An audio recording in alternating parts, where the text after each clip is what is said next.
Hello guys, welcome to next part of mirror painting.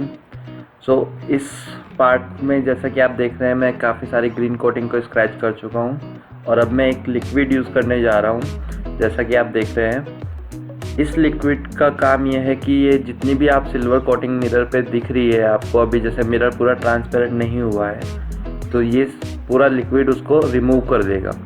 और अब मैं इसका यूज़ करने जा रहा हूँ इस मिरर पे।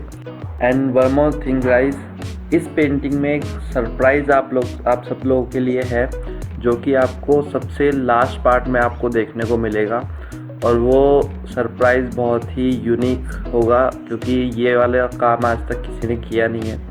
मतलब काफ़ी आर्टिस्ट कर भी चुके हैं, पर इस टाइप से मैंने जिस डिटेल के साथ इसको किया है वो आपको लास्ट पार्ट में देखने को अच्छे से मिलेगा।